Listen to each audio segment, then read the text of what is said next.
a day that I didn't even know. I think like they're trying to take Memorial Day away. Did you know that? They're trying to take Memorial Day and Labor Day. They meaning, you know who they are, you know? You know what I mean? The government? Yeah, but like the Orange Man. He said we have too many. He said we have too many holidays, too many national holidays. Yeah, I mean, sure. So no more parades. We're done with those. We're done with holidays. It's been a hot minute since I've celebrated a holiday anyway. So let everyone else suffer if we have to suffer. You know what I'm saying? Let everyone shoot. Let everyone shoot on Memorial Day Monday. Yeah, I mean, this is literally if we were going to be sponsored by a holiday, let her shoot, it would be Memorial Day. Would it not? It's terrible taste. It would be Memorial Day. Also, this weekend, I know you haven't asked, but you will. You got a little taste of it because I've been texting you this weekend. But boy, oh boy, has this weekend been just filled with excitement. My mom has actually 3 LG thin Qs. Thin Qs. They've been out of print or production for 7 years. She's still trying to hang on, and slowly over time, the charging port has been eroding. So she wanted me to try to figure out what was wrong with it. Went to the T-Mobile store and had to. I literally had to charge the phone with a cord, pushing it in to my chest at just the right angle so it could get enough charge that I could take it to the T-Mobile store and get her another one. And now she wants all that data again on the second LG thin Q that's still not really working, but it's like her backup phone. I don't know. She's got like a couple of burners. She's got like burners. Mama Krick needs 2 phones.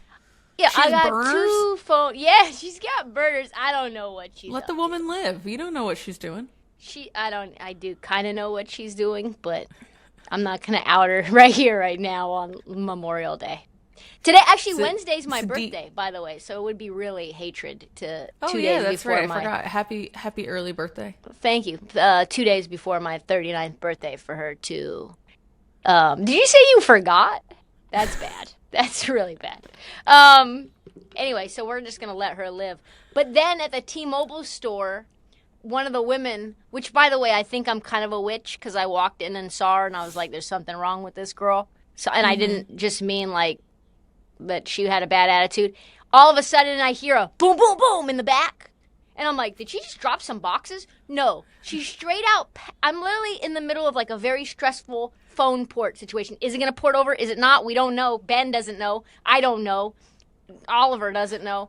And then the woman just crash, boom, boom. Oh, Ollie was there too? Oh, yeah. I couldn't leave him with my mom. He cries the entire time. And so anyhow, she falls, hits her head on the water fountain. They've got to call the ambulance, which EMS came very fast, brought in the stretcher.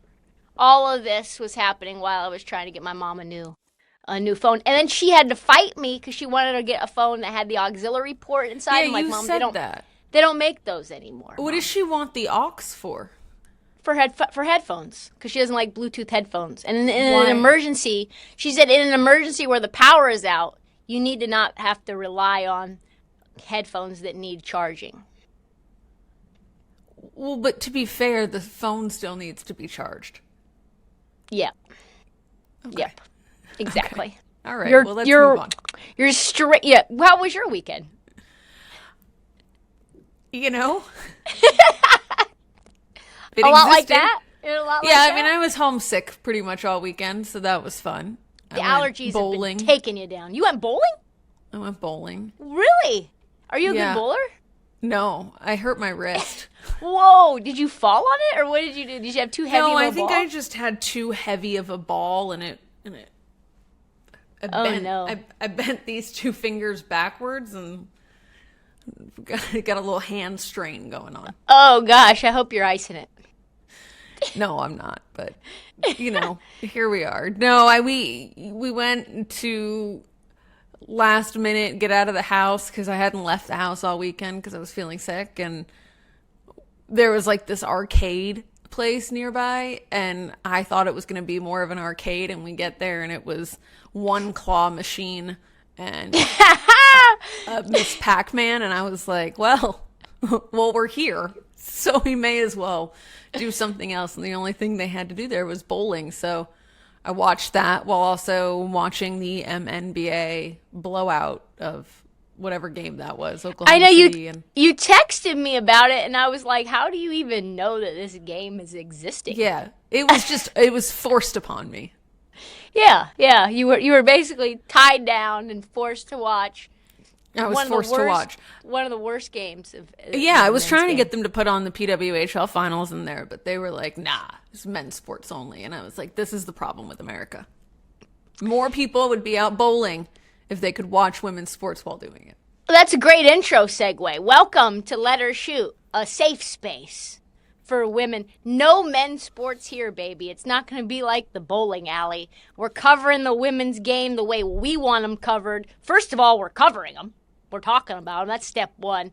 No kid gloves here. I will tell you that Angel Reese's efficiency 8 feet from the rim is the worst in the WNBA, and I say that with all love.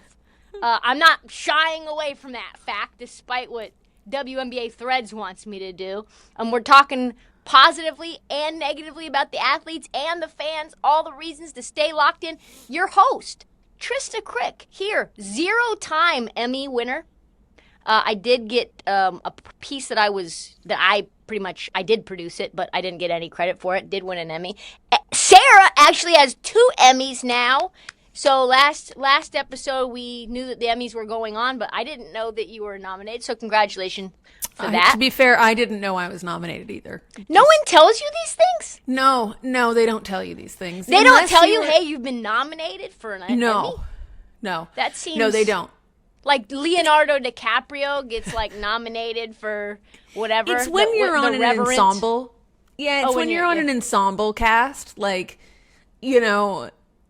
if you're a part of the ensemble, it's like unless you're at the highest level of the pecking order, you don't. So like get the Carrie invite. Champion got the She invite. probably didn't get an invite, to be fair, because I saw that my Emmy is the same Emmy that Snoop Dogg won.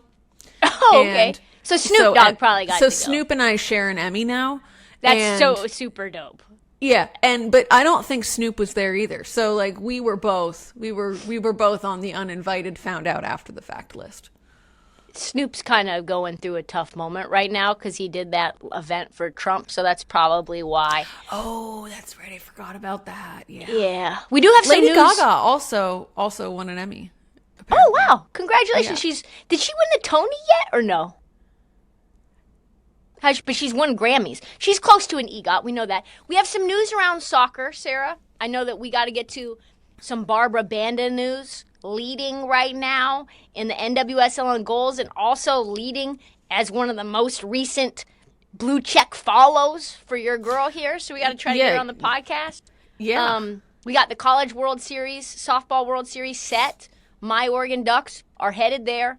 We have a special announcement in regards to that softball news. This is just the longest intro ever. Just one of the longest intros ever. We have some other wild topics if we have time. Are you ready to get into the tea? As I take a sip of tea. I am. As I take unplanned. a sip. As I Clink. take a sip of tea. What do you got? Hibiscus? So I have an announcement. For the last 2 teas, have had some caffeinated tea, which I'm not supposed to have. Why are you doing that? Because they don't have hibiscus, and I just wanted to get a little exciting, a little bit. I just want a little Earl Grey. I like the taste, so that's what I did. Wow, I've been hearing nothing for the last 6 months other than I can't have that. There's caffeine in it, and now you're just. This is you're one like time. You're like one of those vegans that slowly comes off. That was me. That was me. Yeah, that was. It was you like were I'm a vegan. Yeah, it was. You didn't know that? Vegan 3.5 years. That doesn't surprise me. I was one of those annoying LA I know you were. vegans. You were. You're still one of those annoying LA people. You just aren't in LA anymore. But I did eat eggs, and I did eat butter. So technically, it's not vegan. So you were a vegetarian. No, because I didn't eat cheese, and I didn't drink milk, And I did have a little honey, so that doesn't technically qualify either. But I didn't have cheese, and I didn't have milk, and I didn't have any fish or meat. Let's get back to tea. Back to the tea. The people's princess. Tell me about Paisley. Paisley sightings continue in Dallas. I think we're getting past the point of they're not beating these allegations anymore. And I think, I've seen a lot of people online that's like, oh, stay out of their business. And I'm like, well, look, we're staying out of their business. They're putting their business, they're flaunting their business at that point, and they're poking the bear. So the latest in the Paige and Azzi saga is that Azzi went down to Dallas or wherever the team is technically located in Arlington, I guess. And, we don't know where Paige lives, but I'm going to guess it's probably somewhere near the stadium down in Arlington. Anyway, Azzi Fudd goes down, and she's posting courtside photos like a wag. She's in the stands smiling like a wag. She's just like, she's that like meme that like, you're doing great, sweetie. That was Azzi Fudd this weekend in Dallas, and it was rather adorable. And she was also traveling with the team. Like I saw her. She was on the plane. I think she was on the team plane with them. I think this is like higher than WAG. This is like WAG recruited, being like actively recruited to be a wing. Active recruiting WAG formula here. They're trying to recruit her as they're also just like trying to keep Paige's lady happy. And I thought it was so funny. So on whatever day the game was, they do an interview on air with Azzi, and they introduce her as like Paige Becker's former teammate, Azzi Fudd, here commenting.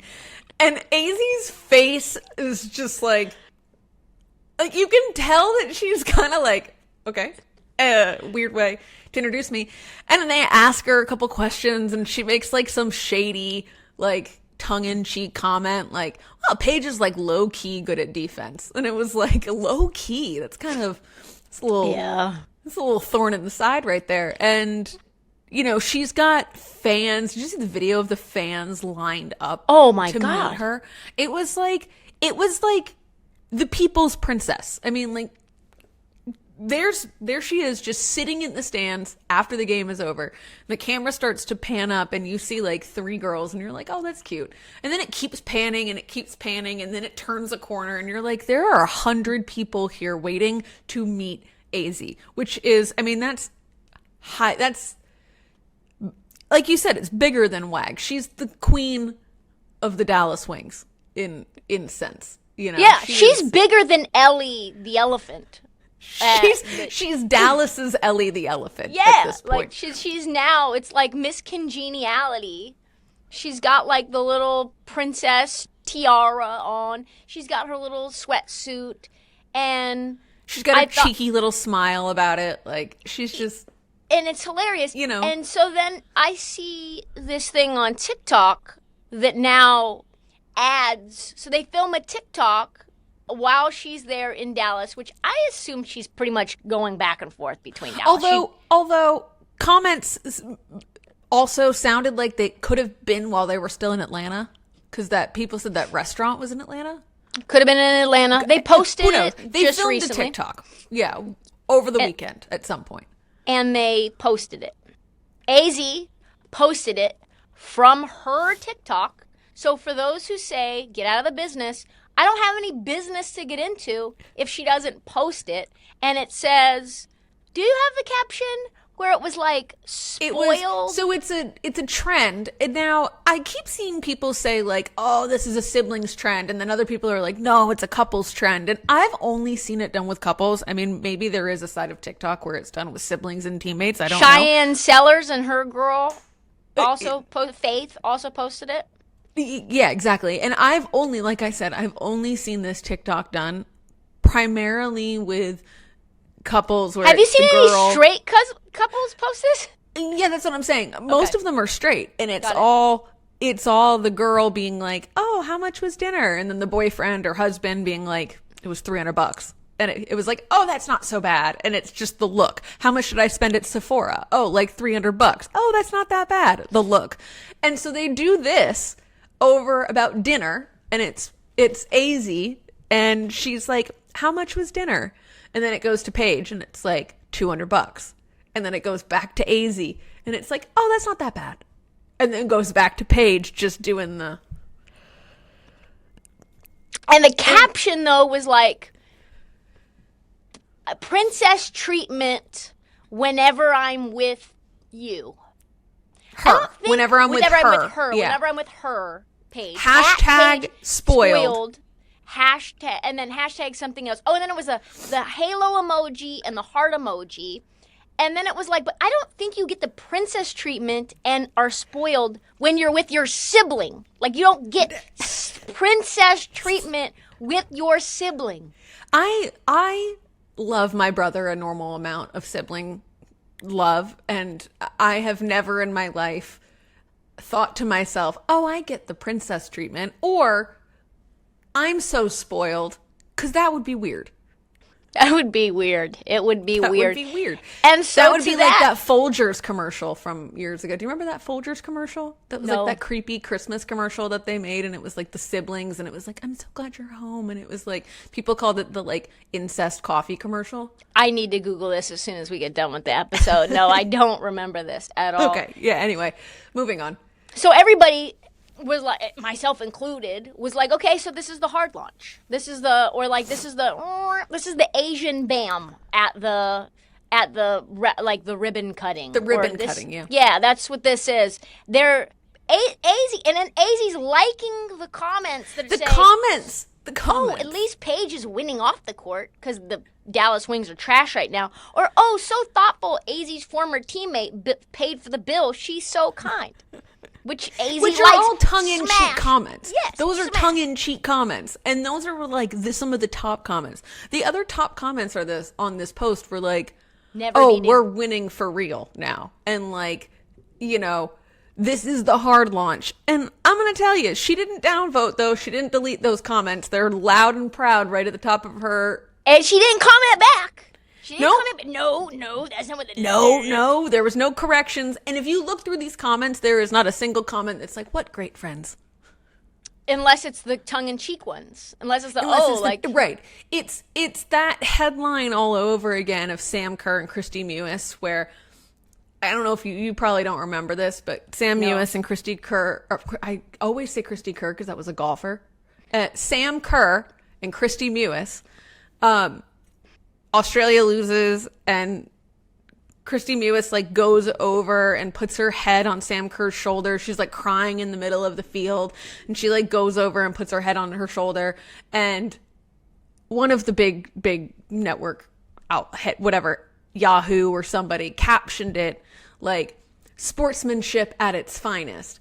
And the top comment was, "They're lesbians, Stacey." And so that's why people are in my comments on my Instagram saying sportsmanship at its finest. Correct. That's why it's the joke of sportsmanship at its finest. They did the same thing with Kelly O'Hara after they won the World Cup.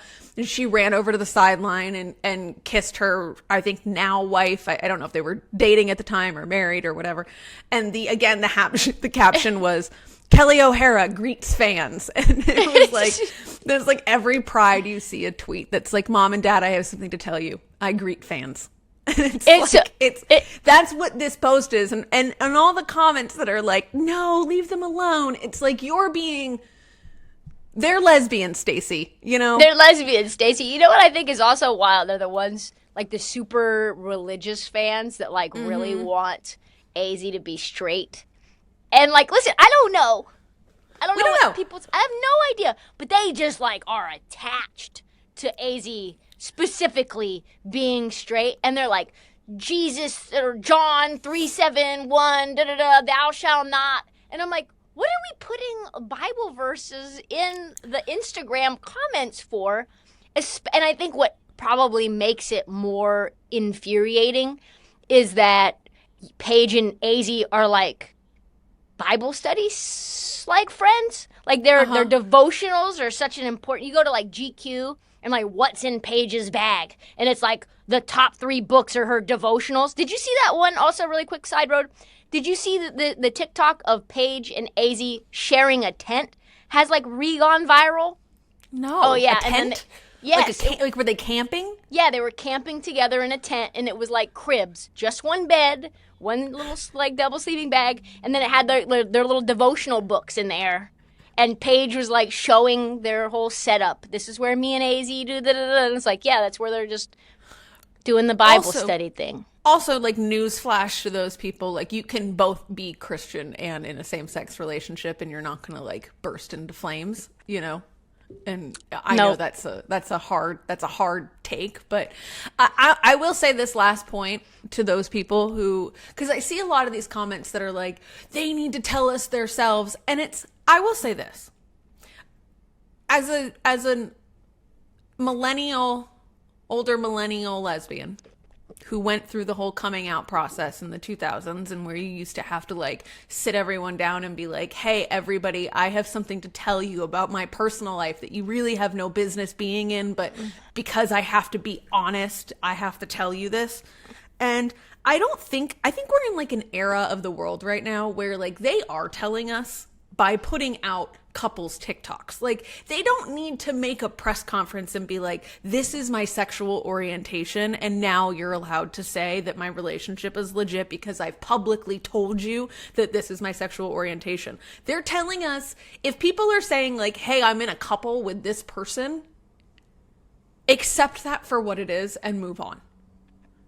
Facts.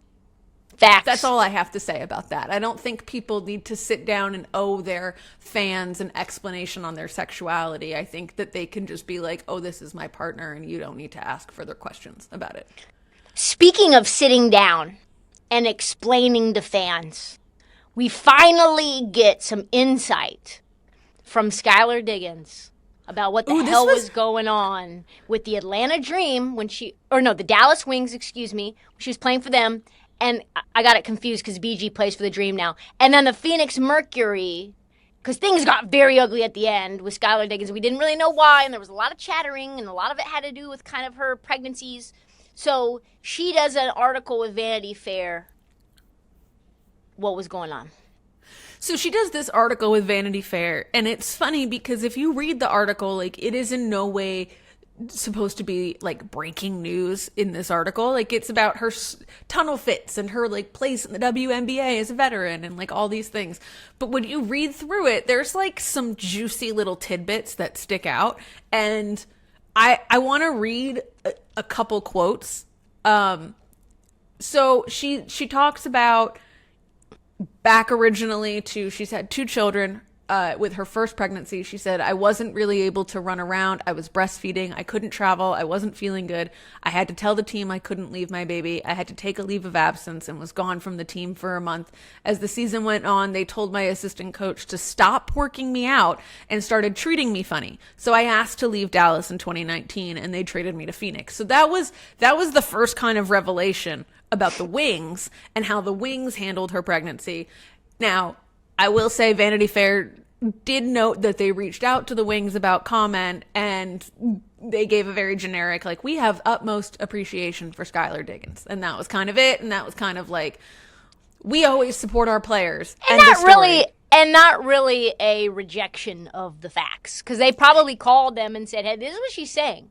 And they were like, we treat all players like equally shitty. We treat all players equally. Even if all that treatment is shitty, they all get treated equally shitty is kind of what they're saying in this, is like, they're not disagreeing that they maybe gave her treatment. And this is what De'Erica Hamby was suing the Las Vegas Aces for when they were treating her crazy after she had multiple babies. And they were like, yo, we need you to stop getting pregnant. We need you on the court. And so now she plays for the Sparks and ended up suing the Aces because of this. So she talks about the Wings experience. Now, what did she say about the Phoenix Mercury experience? Yeah. So then she goes to she goes to the Mercury, and, you know, she's there a couple years, and then she says, bam, in 2022, BG, Brittany Griner, got locked up. We all remember that. That was a whole... God, that was tough. That was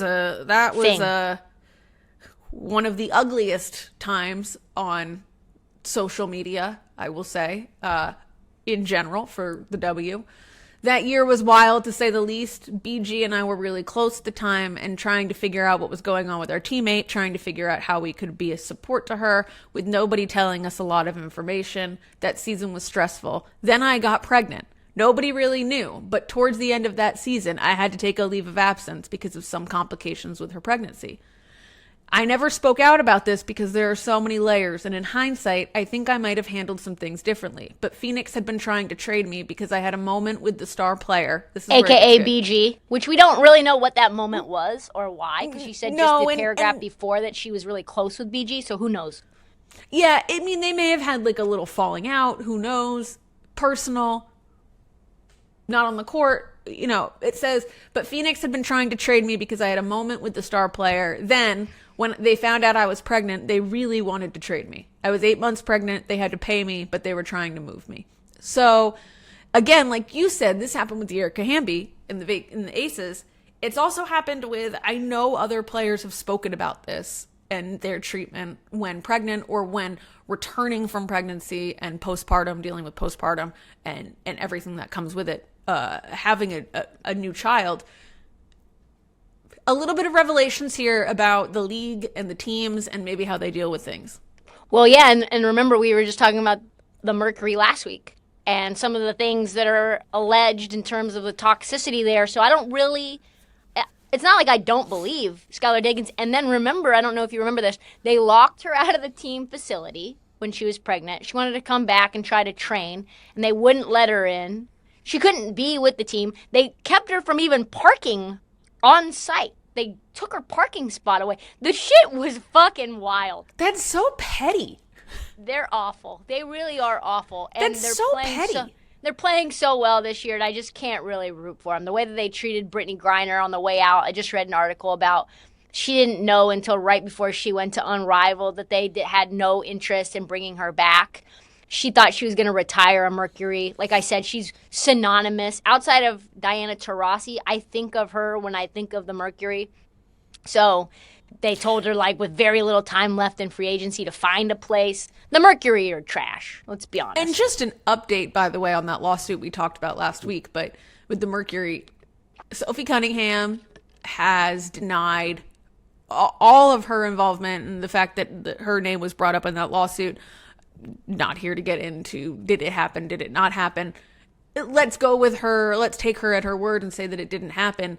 You've got a team now dragging a former player's name through the mud to what? Hide their own shittiness? They're just like, oh, well, this, like, for you know, less crude way of saying it, but it was almost like they were like, yeah, our place is a mess, but this former player we had is kind of a hoe and we're going to slut shame her and that's what we're going to say about her. And it's like, you don't even have reason to be doing this. So the Mercury are just a big mess.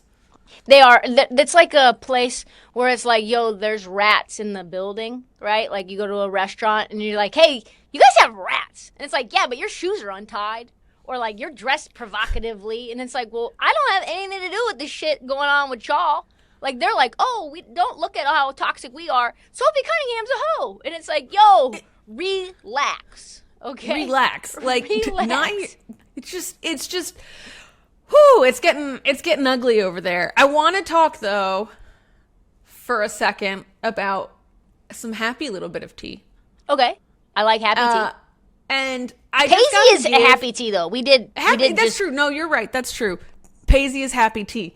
I do want to give a shout out to Ben Shelton, who seems to be quite possibly one of the best boyfriends in the history of women's sports, because not to point fingers, but Simone Biles' husband, if you're watching, this is how you talk about your significant other. Can you ace the Trinity Rodman trivia? For sure. What is Trinity's middle name? Rain. Correct. What team does she play for in the NWSL? Washington Spirit. Sorry, my bad. What number does she wear with the club? She wears number 2. Why? She's the number 2 overall draft pick, and then she also has this thought that you always want to be number 1, but it's never good enough. So when she explained it to me, I didn't really understand. Maybe I'm saying it wrong, but she was also the number 2 draft pick. It's like taking Sam Bowie over Jordan in my eyes. I know, but she would have gone to Louisville as number 1, so kind of a dub. You don't like Louisville? How many goals did she score at the 2024 Paris Olympics? 3 goals. Exactly. What number did she wear with Team USA? Starting now, she got number 2 again, but she was wearing 22. In 83 appearances with the Washington Spirit, how many goals has she scored? 83 games, I think she scored 23 goals. You know it just like that. Yeah. I remember looking before, I thought it said 23. This is the boyfriend of the year right here. Who's her favorite author? Favorite author? Her favorite author. Oh. I was like, Her favorite author. Colleen Hoover. That is correct. Are you a fan of smut books? No. Trinity played 1 year of high school soccer at Corona Del Mar. Who was her head coach there? Her head coach? Was it Brian Middleton? I think it was. It actually was the legendary Brian Middleton. Are you a fan of his work? No, I just remember hearing that name once. In 2024, ESPN FC ranked their top 50 players in the world. Where did Trinity rank? I think she was number 8. She was number 8, but she should have been number 1. She should have been number 1. She's definitely number 1 in our hearts. Exactly. Wow. Just talk about a guy who gives his flowers to his girl. I'm so impressed. I don't even know if Trinity knows all those facts about herself. There's no way. There's no way. She probably does she doesn't. have in her whole career? Are we? And he was ready for that. He was prepped. And you know what? Maybe they gave him some of the questions ahead of time. I don't know. But this man was ready to go. And I feel like they were trying to trip him up. And How many times has a man had the questions to the test and still not gotten them right? Yeah, well, you know what I'm saying? Again, not pointing fingers to anyone specific, but there are plenty of Jonathan men's Owens. athletes. Yeah, that I didn't even know she was a gymnast. He said, "I'm the prize." He said, "I'm the prize." prize. He's 13th in the ATP. I don't know what Trinity is worldwide. I don't know. But he's definitely closer in gap than Simone Biles and Jonathan Owens. And he's over here looking Third string. He's over here looking like it's just a regular dude Stan, like just a guy that just lucked up and got Trinity Rodman. Mind you, this interview didn't happen like, you know, him on a buddy's podcast, like they're just shooting the shit. Like this was during his pre-round interview for the French Open. And by the way, he won in 5 sets yesterday. And he'll have Hugo Gaston in the second round on Wednesday. But he did this all while thinking about his own game. And then proceeds to just jet that out, getting ready for a major. That's pretty damn impressive. I may be a big Ben Shelton fan. I'm a big Ben Shelton fan. I gotta say, Downvote Blake Shelton, upvote Ben Shelton. Downvote Blake Shelton, upvote Ben Shelton. Let's move on to the WNBA. Caitlin Clark out now for at least 2 weeks. That was their messaging was at least 2 weeks with a quad strain. It's bad news. She was leading for MVP as of yesterday. And our girl Nafisa Collier was like plus 300 to start the season. We've only had 2 weeks in. And now Nafisa Collier is the leader in the clubhouse. And Caitlin Clark probably now can't win MVP. She probably wasn't going to win it anyway. But now statistically, the amount of games she's going to miss, not going to be able to qualify for that. And she had a tough game. Can you explain that a little? So she has to play a certain amount of games to qualify? Well, it depends on the sport, but when you miss 2 weeks, plus she missed part of the preseason, and you've got Nafisa Collier averaging 30 points per game, very difficult for her to come back because she's going to arrive back from her injury, going to have to ramp up, probably going to be on a minutes restriction when she is cleared for play, probably not going to come in and light it up right away. She was having a bit of a sophomore slump. I know that she had some, a couple of logo threes, those highlight moments. But she wasn't doing the things that she was doing at the end of last year right away. She didn't come in and set it on fire. Plus, they added, like I said before, a bunch of new players that she's got to gel with. It was kind of just like Caitlin Clark's steam for her to be leading at minus 200, which is insane, which means in order to win $2, or in order to win $1, you have to put $2 in to win it, which is horrible. But is that vanity betting? Or Yeah, is that was exactly ego vanity betting. That's just Caitlin Clark fans who have put money on her.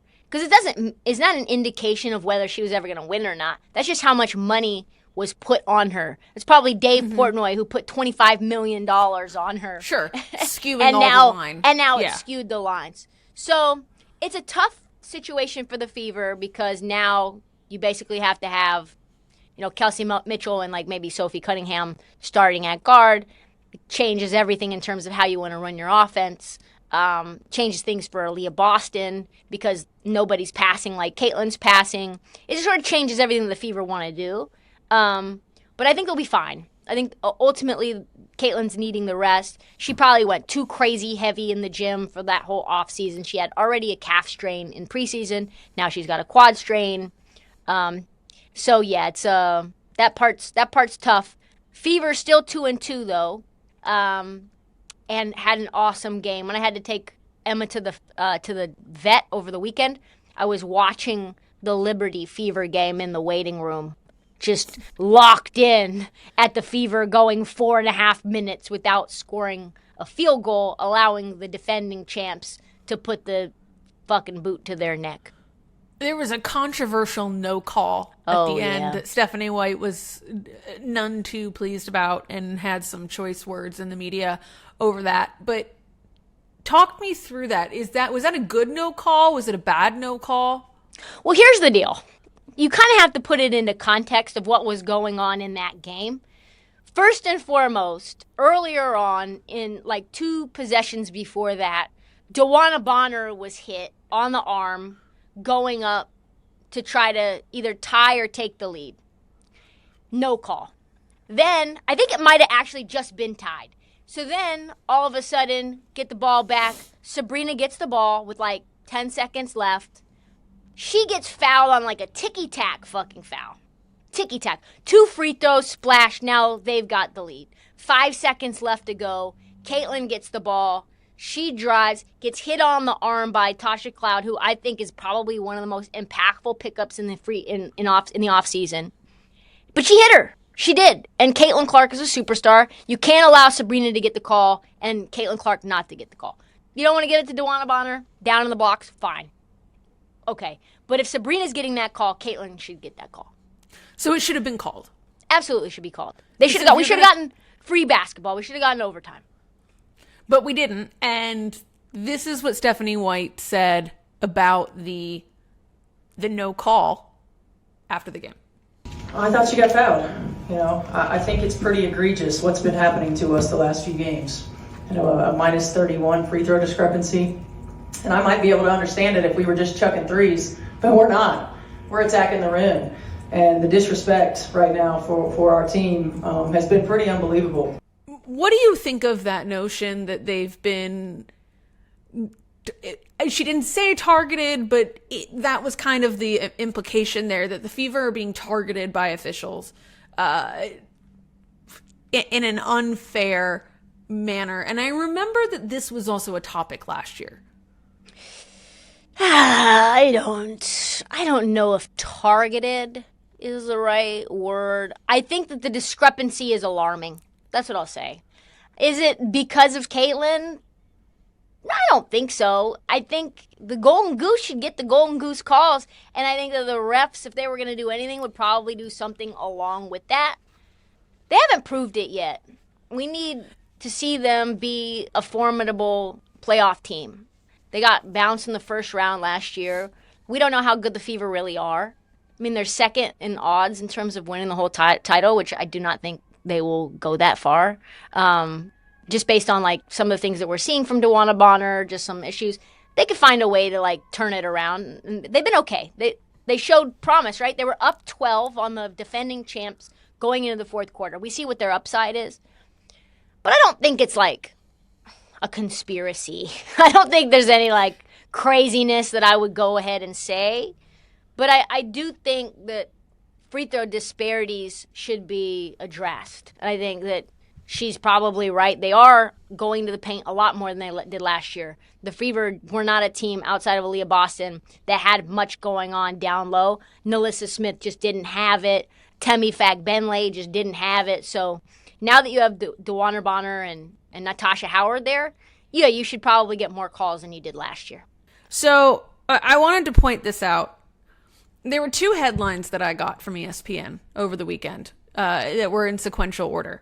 And I'm going to read them both to you, and I want you to tell me if you can notice a difference in how these things are worded. And, Are we being the shady police? We're being the shady police, because I think, and I'm going to preface this with fans, women's sports fans, are really fed up with how I'm going to sound like I've got my tinfoil hat on, but the mainstream media and the way that they cover our what do they call it? Sports. They call it like deep state media. Deep state. The deep state media, fake news media, and how they're covering whatever. I don't believe in the fake news media, just to be clear. But I will say that these 2 headlines are very interesting. The first one says, Clark goes cold. Caitlin Clark doesn't make a 3 versus Dream, snapping longest streak to begin career in WNBA history, 42 straight games. Okay? The next one says, historically bad. Angel Reese goes 0 for 7 from within 4 feet of basket to tie most misses from that distance in WNBA in past 10 seasons. That is not that is a fake stat made to make Angel Reese look shittier than anything. Am I wrong?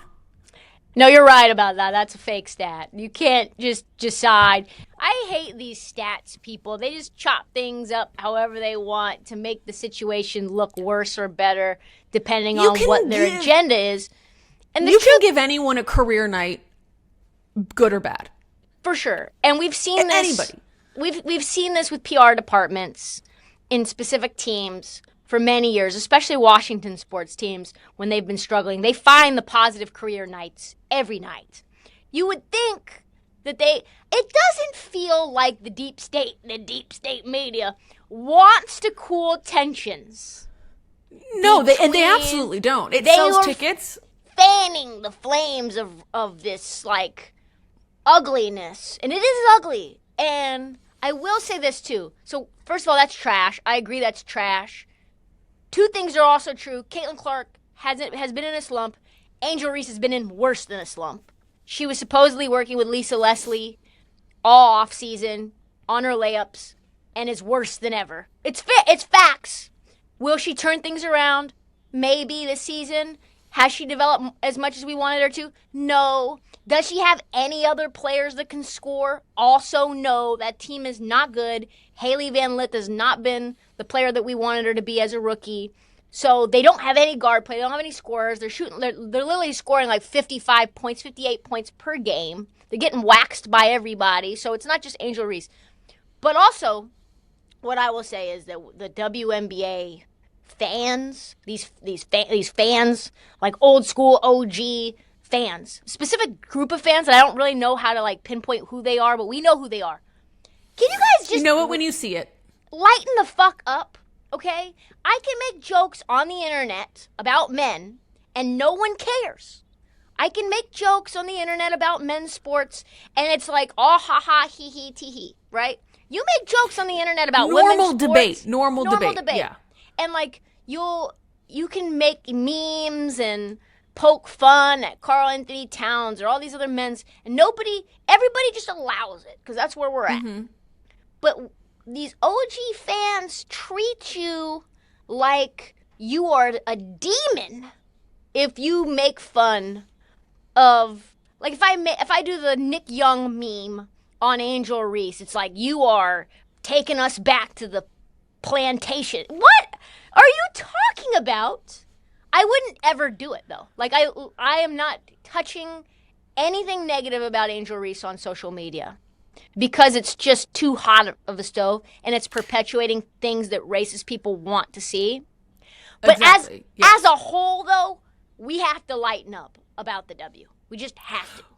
We have to lighten up about women's sports. Yes. In general. Yes. I think the idea that, like, by talking about women's sports in any way that is actually evaluating the game, there are people who believe it's targeting players or shit-talking players. And it's like, no, this is you look at it because the biggest argument against women's sports right now is that it's not a real business, right? It doesn't really make money. It doesn't really lend itself. That's the argument against women's sports right now is, right? Like, it's not profitable. It's not this. It's not that.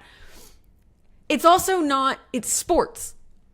And it's people at the highest level getting criticized, getting critiqued, getting praise for the things they do and well, made fun of. they do wrong. Not just like, hey, we're going to clinically analyze this game or analyze this team or analyze.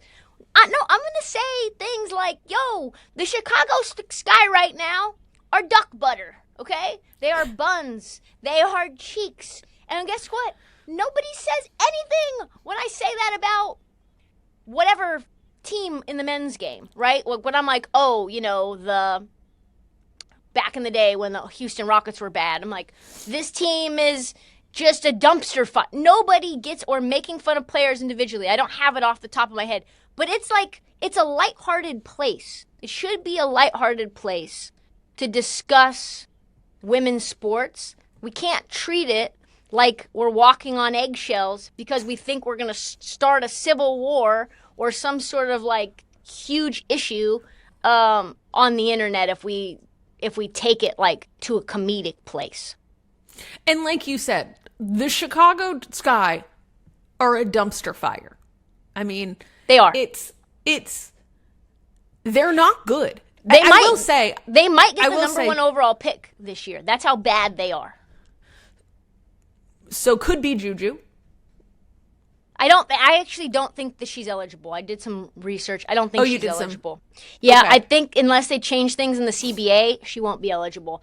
But who's supposed to go number one is your girl, Lauren Betch. And they don't need another big. What they need is a guard. So that would change pretty much everything. It would probably be Olivia Miles, which would be an awesome pickup for this guy. Yeah, I mean, that could be very interesting. There's a couple other teams we gotta tap in on because the Dallas Wings are winless right now. Sarah, remember I said this is my early hot take 2 games into the preseason. I said I don't think Paige and Enrique are going to work.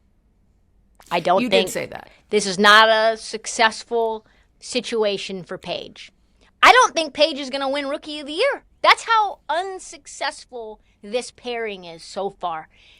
Enrique, I don't know if you know this. You probably don't. Enrique's my favorite player to watch. Like maybe ever. When she cooks, she's so explosive, electric. She's box office. Just everything about her is just oozes star. But man, when it's bad, Enrique is so brutal to watch. The shot selection, she can shoot you out of a game. Do you know she's averaging 14 shots per game, and that's down? She was averaging like 18, 19 shots per game over the course of her WNBA career. It's horrible. She's not good off the ball, and that's what she has to do, is that Paige is going to be facilitating the offense. I think maybe Paige could come off the ball, and it probably would be better. Enrique is going to be a free agent after this year. A lot of fans are saying that the Wings should just move on. Paige has been okay, like decently efficient, but you're not going to get anywhere averaging 13, 5, and 6, shooting 34% from the field. Like, I just don't know what this team is. They don't have any bigs. They don't really have any cohesiveness. The head coach has his hands in his pockets, and he's like trying to instill this like meritocracy. Everybody gets an equal share of voice. No. There needs to be a big dog, okay? And that big dog sets the tone. When Caitlin came into the Fever, Caitlin's the big dog. She took some time to figure out her voice, but we knew it was her fucking team. We don't know whose team it is. Well, at least they don't know whose team it is. And Paige is not the one to be so egotistical and take over. She's the only one probably on the team that doesn't have an ego involved as well. You got Maisha Hines walking off walking off to the locker room in the middle of the game. It's a fucking mess. It's a mess. Question: do you think it's that Arike is not a fit for Dallas, or do you think it's that Dallas is not a fit for Arike? I think that's the same thing. I think it's the same thing. I think in general, this is a new offense that Arike's never really had a shot. She's had, I think, 4 different coaches. She went through the bubble season. She had Skylar there, and then they had that thing broke up. She's had a bunch of injuries, other injuries on the team too. So you can't say that she's had a great situation and has fumbled the bag there. But I just don't think a new coach with a new system and a rookie as the point guard and Arike in an expiring contract year with no bigs and no other all-stars makes really any goddamn sense. She had Satu. Satu was injured pretty much all last year. Satu leaves. It's just kind of a disruptive environment for her. And ultimately, I don't know that it gets better overnight. If Arike figures out a way to play off the ball better, which she said that she's used to doing, which I don't believe at all. That's what she said when they got the number 1 overall pick. I prefer playing off ball. She doesn't look like she prefers playing off ball. She's always been an isolation heavy player, aka ball in her hand. She goes one-on-one with everybody else, and that's just not going to work with Paige on the team. So, not a fit for Dallas. Dallas not a fit for her. Kind of same, really. If Dallas gets the 3rd overall pick or top 3 pick and they take Azzi, which they don't necessarily need, they do need a big, but say they take Azzi and you package Paisy, right, as a marketing technique, how much less impact economically and marketing-wise? I don't think it's much. Is it from Caitlin Clark? Because Caitlin Clark is going to add, they say, $900 million revenue to the W. I feel that those two together can rival Caitlin Clark. I would agree. I think that both of their star value is relationship or not, just to make that clear, because they were obviously this when they were at UConn too. We went to a game and they were playing in between timeouts. They were playing Paige and Azzi collab videos on the Jumbotron. Yeah, it was who it was a couple videos. Who takes longer to get ready? That's who's exactly better what it was. with their money? It's pointing videos. Who's messier? Who leaves the kitchen a mess? It was those questions. And I mean, we were sitting there watching, everyone in the stadium is sitting there watching it, and it was just... And taking videos on their phone of the little cute Jumbotron segues. Moments. Yeah. So, I mean, I think that if you package them in a marketing deal, like UConn did, I don't see why I think it does rival. I think that both of them are so likable as people, as human beings, that I think that they bring a lot more I can't even say that word. They're much more dynamic to a fan base in terms of they reach. We got there. Over Caitlin, who is unfortunately has turned into a polarizing type of character. It's fascinating. Somehow. It's fascinating to me. I don't really get it. I don't understand how you've taken this generational player and turned her into a polarizing political figure that she didn't authorize. But regardless, I think that Paige and Azzi, is it worth, if you're Dallas, you got to do it. Another 2 weeks you got to do it. This season and you're tanking still, do you just continue the tank train? I don't even know that they need to try. I just think they're going to be pretty bad. I really do. They're 0-4. Maybe it's a product of the schedule. Maybe it's a product of Paige not having a long rest, just like Caitlin did, where she struggled to come into the league the first half because she was coming off of a title run, right? Or a national championship game run. And so it took her time, she was tired. But there's no Olympic break coming, baby. There is no break. So no. Paige is going to have to keep this thing rolling, and there's not going to be any place for her to rest and recover. So I think they're going to be pretty bad. And then on top of that, they're kind of a mess. They just delayed their new Arlington practice facility that we've been hoping and wishing that they will figure out. And so they're not putting money in, probably because they know that this team's going to be pretty bad. So they shouldn't do it until whoever this new draft pick is comes in, and then they can unwrap it, unveil it with Paige and Azzi as the, ribbon cutting ceremony. Before we move on to soccer, give me some teams that you're buying and selling so far this season, what you've seen so far. I think the Lynx are the best team in the W. I said this before. I think this is even more true now. Nafisa Collier is going to win MVP. She's averaging 30 points per game, 7 rebounds, 3 assists. She's making a statement that she's the best. She just is. And the team in general is playing great, and there's more for them to even improve. I think Phoenix is going to be pretty damn good. You've got Satu there. You've got Alyssa Thomas there. They made a bunch of changes. So that's a team to me that I say this is one to watch. They've got this other girl, Lexi Held, who she's like top 5 right now in defensive rating, and they're only giving up 71 points per game. So this is a team that could be not a contender, but definitely like a playoff team. I think that the Dream are actually, I did some digging today, low-key good. Low-key good. They beat the Fever. They beat the Sun. Alicia Gray is just shooting lights out from 3.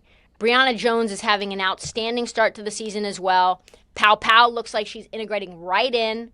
And Brittany Griner is rejuvenated on this team. She's so happy to be there. She's meshing with everyone. The team loves having her around. So that's a good team. I think that team is going to rival and probably come out of nowhere. They will make the playoffs, in my opinion. And then, obviously, the Liberty are still that team. And I think a lot of that comes from Tasha Cloud. I actually talked to Renee Stubbs about this. Renee Stubbs was traveling with the Liberty this weekend. Who knows why? She was sitting on the Liberty plane, sitting next to Sabrina. And I was like, yo, Natasha Cloud is a great pickup. And she said Sandy Brondello, the head coach, is in love with everything that Tasha does. She's got this great team spirit, this great energy about her. Anytime you see Tasha Cloud in a social media interview, you fall in love more and more with her personality. She's got such a great personality. She does. Such she definitely has that fan favorite type of lovable. Yes. She always has. Ever since she was in DC. And now she's got a home with other stars around her. So she finally, since, the EDD days, right, where they were winning titles as well, or they were, in contention every year, now she's kind of back there. And then I think back to the Mystics really fast. I think Kiki Iriafin is going to win Rookie of the Year. You don't think she's peaking too early? I don't. I think that she's going to be a double-double machine. Her and Sonia Citron. I think Sonia Citron is leading the league in scoring for rookies right now. So, but I don't think that's sustainable, and I don't think she's doing anything else to help the team. I think Kiki, if she's going to average 12 rebounds and 18 points per game that she's averaging? I don't know exactly. I was just looking at it earlier, but she's right there. And you look at if the Wings are as bad as we think that they're going to be, and Paige is not stellar, then I think Kiki, whoever is a team that's on the rise and has an individual good performance over the course of the year, I think they're going to win it. And so I think Kiki at 10-1, which is where she is right now, I think that's a great bet. So that's who the positive surprises are for me in the W. Anyone you're selling off stock on right now? Oh, yeah. The Aces. The Aces are, I think, we're seeing exactly what they're missing, right? I like Jewel Lloyd a lot. She's actually one of my favorite players to watch, too. Just a bucket. Has great handles. Can do a lot on and off the floor for your franchise. She's a great person. But she's not Kelsey Plum. And Kelsey Plum is showing what she's doing on the Sparks. And they're becoming a much better team with her there. And the Aces look like they just don't have it. Outside of Asia Wilson, they just don't have another player that you can rely on. Their chemistry doesn't look good. What are they, 2-2 right now? They're just, they'll make the playoffs, and people will expect a lot out of them. But I don't think they're going to do a goddamn thing.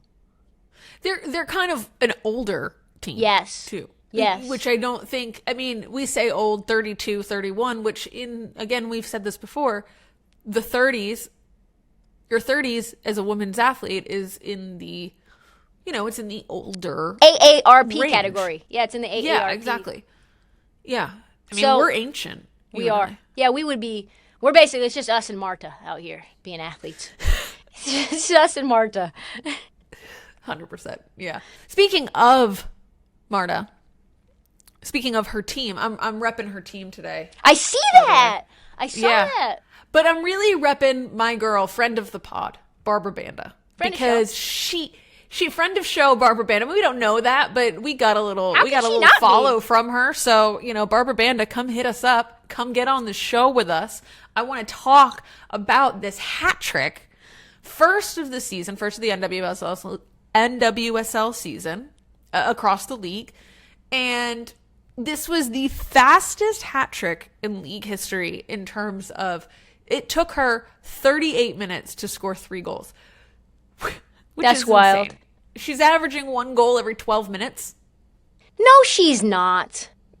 In this game, she was. Oh, okay. I was gonna say I don't know what she's averaging for the year, but if that's what she was averaging for the year, my jaw would have never come out of off my chin. No, if she was averaging that, then that would be mind-boggling. No, but she had 3 goals, first in the Pride history. So no Pride player has ever had a hat trick, which is kind of wild when you think about the players who have played on that team, like Alex Morgan and Marta and Sid LaRue. But I just want you to take a couple looks at these because she's an electric player to watch. She's one of the ones that pops off the page, right? Like I don't watch a lot of women's soccer, or I didn't. No, she for a long time.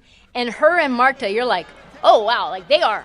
I don't know a lot, right? I'm not like a X's and O's savant or whatever, but like I know what my eyeballs be seeing, and that's her being that girl. Where you're like, she's that girl. She's so much better than everyone else. It's almost like you miss it.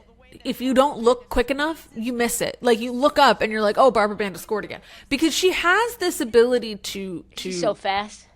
To play off the ball, 1 touch, 2 touches, and get it in the back of the net. Avoids the offsides penalty as well. She's really smart about her placement on the field. She can turn on the jets in a second, fast. And she's fast. Gone. She's gone, and you cannot catch her. And it's a lot of the times you see her score, it's on breakaways, or it's on, her and one lone defender down there because she has just somehow gotten downfield, and she needs way more respect from the American fan base. And she now leads the NWSL in total goals scored. So she needs to come on the pod. I think she'll do it. I'd love to have her on the pod. She also needs more love. As one of the best strikers in the world, I think she only has 7,500 followers on IG. We need to get her up to like... right? Yes. Let me look at this. I think it's less than 10,000. I was shocked. Oh no, she has 36,000. Oh, is it 36,000? Okay. But she's not even verified. She doesn't even have a blue I didn't check. even think it was really her. That's how much. It's like not really. I thought it was a fan account. You would think by looking at it, like it looks like, because Barbara Banda she needs far more respect from A, for her talent, and B, like as a human being. I don't know if you remember this, but back in mid-March, the Gotham had to ban a couple fans and spectators, like season ticket holders, for yelling racist and transphobic remarks at her. And there's been people who've picketed games. I think J.K. Rowling said something about her once. Oh my God, like J.K. Rowling. Just she's unfortunately been the target of a lot of, Why would there be any transphobic comments made about her? I don't really understand that. Because she's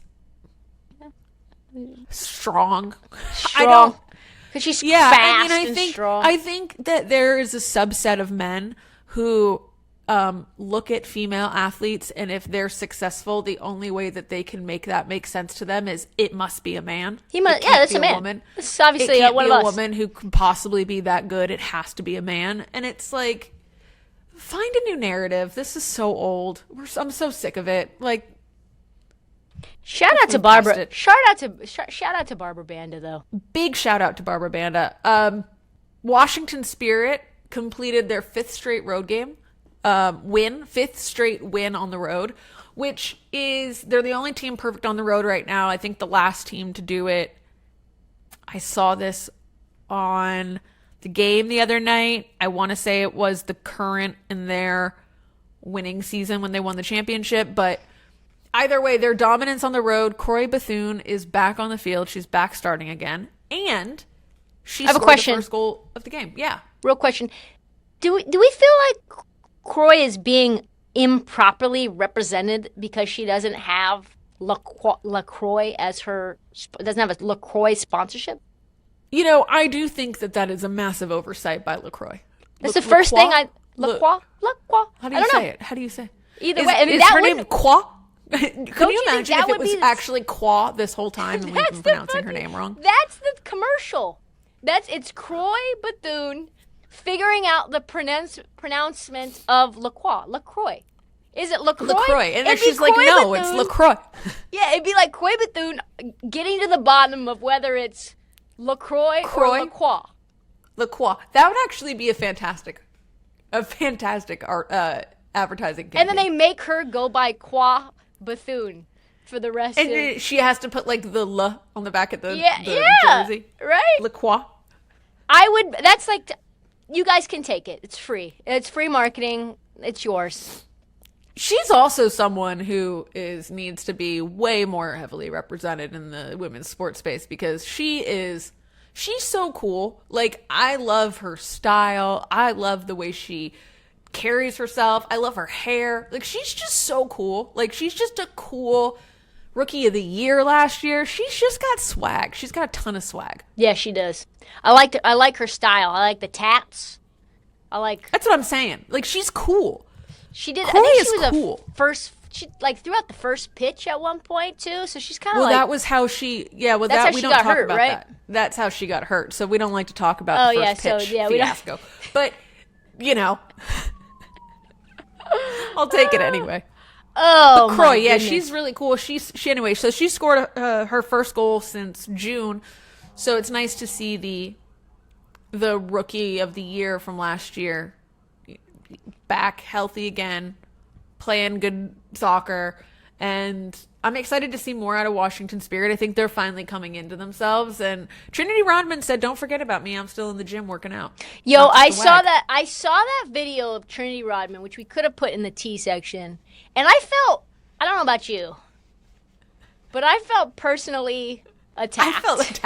I felt attacked. I felt like we've been sitting here joking. Where's Trinity? Where she's just out. She's out with her man, which understandable. Her man is perfect, so we get it. We love not. But only Shelton we acknowledge. She posts that, and she's like, for all those people, all those that media that's saying I'm not in the gym, and it's like, and I don't know if anyone's noted. saying that except for us. Don't think so. It's like she's taking out her pink braids. She's hiding low. She's over the pond. Is she working out? Is she not working out? When are we going to see her back? And she, posts that video of her doing her like split lunges. She's like every day working in the gym, trying to get back from this back injury. Not just a wag.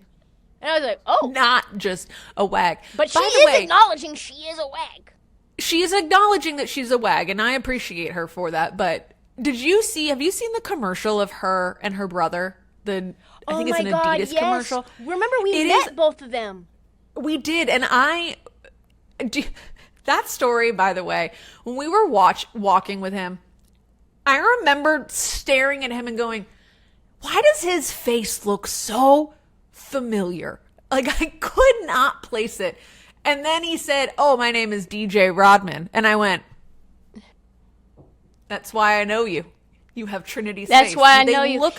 They look identical. They do. They're both so gentle and sweet. And you meet athletes that are, elite at their sport.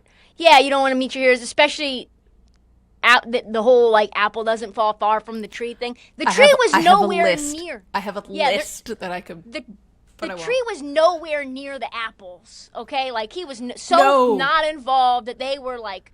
You can tell their mom is just amazing as well. Best. We met her also, and just raised them in such a beautiful way. So DJ's like this perfect little gentle flower, so delicate, sweet. So nice, so sweet. Wears the nail polish, got his hair done. He's just everything. So to see him get the shine as like her older brother that helped her become who she is, Trinity Rodman, one of the great in her corner, one of the great stars in women's soccer, was just, it really did kind of melt my heart a little bit. I know, I got a little teary. I watched it and I was like, this is the sweetest commercial I have ever seen. I need to make sure that it's Adidas because I don't want to give credit to the wrong company. Is it Adidas? Is it Adidas? It's the You Got This campaign. Well, Adidas. Yes, it is an Adidas commercial. Okay, good. So it's a great commercial. It's last thing in soccer this week. We got some tea. We got some tea because there was this video that started going around. Kayla Fischer for Louisville. It's off a corner. And just watch how she goes for this ball or not really goes for this ball over top of Angel City's Madison assist. Hammond. That's an assist by pulling the ponytail. That's what if that ball had gone in net, that would have been an assist for whoever Kayla Fischer's number is. She gets her teammate free by literally, like P.D. Pablo, North Carolina, come on and raise up, put your shirt off, twist it around your head, spin it like a helicopter. That's what she did to the ponytail. Yeah, to Madison Hammond, who, by the way, I love. I did a piece on her when she first entered the league. She's fun fact, but did you know that she is Nota Begay's niece? Did not know that. This attack, I call it an attack because, if you're coming after my ponytail, it's oh my God. No, it did get an immediate red card. As it tossed should. out of the game. As it should. It was a red card. It was red card material. You can't put your hands above the shoulders, right? Like we can't do that. But I was seeing a lot of internet, we need her out of the league. She's a dirty player. And I think we got to pump the brakes a little. I will say this, though. She has had 26 fouls committed and 3 yellow cards already this year. So This year. So she's the NWSL's Draymond Green. NWSL's Draymond Green. Look, the girl is playing hard, and I got to give her credit for that. But maybe just a little less ponytail. She's gonna get found in an alley somewhere, and Madison Hammond's gonna have a sock full of pennies in it, and be like, "Listen, I got your red card right here, ho." I don't know that she'll do that again. Let's hope not. Let's hope we don't see. Someone needs to pay her a lesson. It's part of the game, but someone needs to. We need an enforcer, okay? We need a Trinity Rodman. Trinity Rodman pops up real quick. That one girl pulled Trinity's hair a couple years, like last year, and Trinity was up so fast that she was just. I'd love to see it. I'd love to see a little squabble over that. If anyone deserves it, it's Kayla Fischer. I would love to see Kayla Fischer pull Trinity's hair. She wouldn't dare, boy. She wouldn't dare. She would not dare. So let's just briefly touch on Women's College World Series because we're going to do a full little preview show, which I'm excited about because we have a special guest. We do. We have Florida State catcher Michaela Edenfeld. Just such a sweet, darling masher. One of the best catchers in all of college softball. Played on the same traveling team with NiJaree Canady, who, by the way, maybe is the best college softball player I've ever seen with my own 2 eyes. Single-handedly dismantled the 5-seed Florida State Seminoles as a 12-seed, which... Like it was lunch. They were food. The only hit was Michaela... Well, there was 2 hits, but only one that turned into anything was Michaela's. So I think they only got 1 run over the course of 2 games. NiJaree Canady pitched 2 games in a row, 2 days in a row, and now they advance to their first College World Series, and they play Ole Miss, which I think they're gonna make. I think they're gonna make light work out of them. Light work. Yeah. I mean, we were talking about it and saying, best of 3 series. If she's solid for 2 games, how do you even beat her? You can't hit the ball. They're gonna. I think we need to see. They play Oregon, so my Oregon Ducks made it to the College World Series as well. We play UCLA. The next round we would play Texas Tech. I'm not rooting for Oregon. It's the first time ever in my life I don't root for my team because I need NiJaree Canady going up against one of the most dominant college softball teams of all time in Oklahoma. I need it. I need it. I need it. I need it. She's just she's insane to watch, and she brings such an energy. By the way, she also hits the ball and she mashed 11 mashed. home runs so far. 11 home runs so far. I think she'll get more in this College World Series. They're calling her the Caitlin Clark of college softball. She's transcendent. She's worth every penny of that $1 million. She's the $1 million baby. $1,050,000, $24, $50,000 for living expenses, $24 for her jersey number as a symbol of, yo, you're the fucking shit. And this is just going to be one of those players that you can't take your eyes off of. And if she got to hit every game and that she didn't pitch in, I don't know what she would be. I don't know what she would do. I think she's second right now in the league in terms of ERA. There's another gal who's also a beast, but doesn't give you that level of offensive production. So we're going to dig into this more on Thursday for Thursday's episode, but we're going to have Kayla Edenfield on to talk about her time as the catcher, what she does in terms of her offensive production, but also playing against NiJaree Canady and a lot more. So it's going to be, and also breaking down the rest of this College World Series. Yeah, I'm really excited to hear a couple things from her. I'm excited to hear her breakdown of who she thinks, she's played majority of these teams, who she really sees as the dominant threat going into this. My team got absolutely thumped by Oklahoma. I mean, you can't feel bad about that.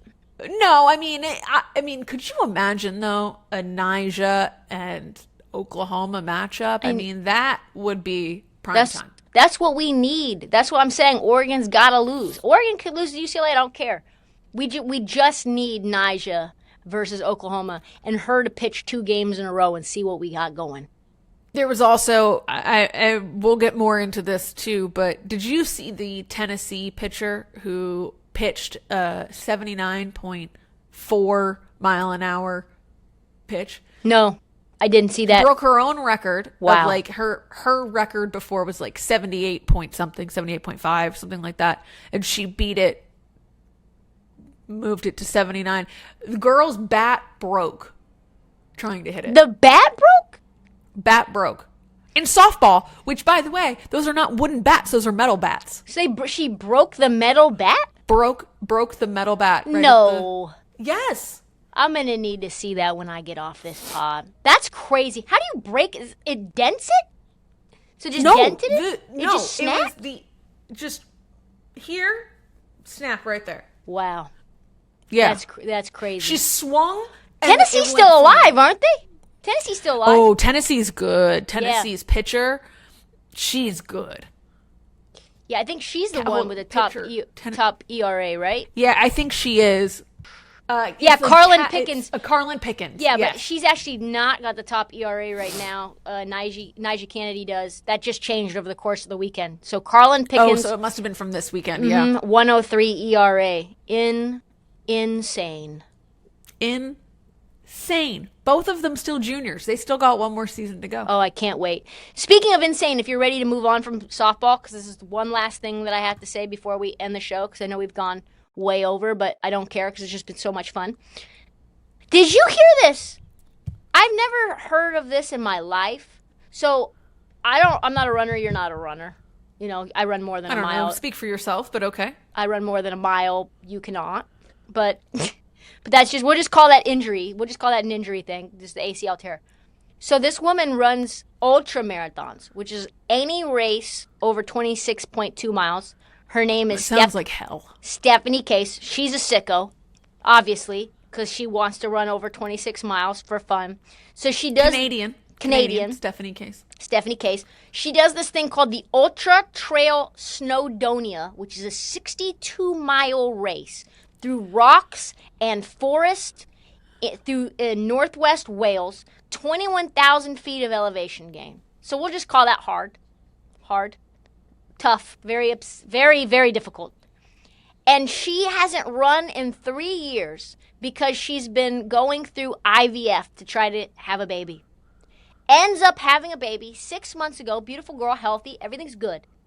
And so she decides to do this race just a tune-up, just to kind of like get her bearings. A 62-mile race is a tune-up. A 62-mile race through 21,000 feet of elevation. Just a tune-up, just light work, right? In Wales, so you know it's rainy and cold and a long distance to get there, all that. all of it is all bad. Brings her beautiful 6-month-old baby with her and has someone meet her with this baby every 10 miles so that she can feed the baby, breastfeed the baby in the middle of the race.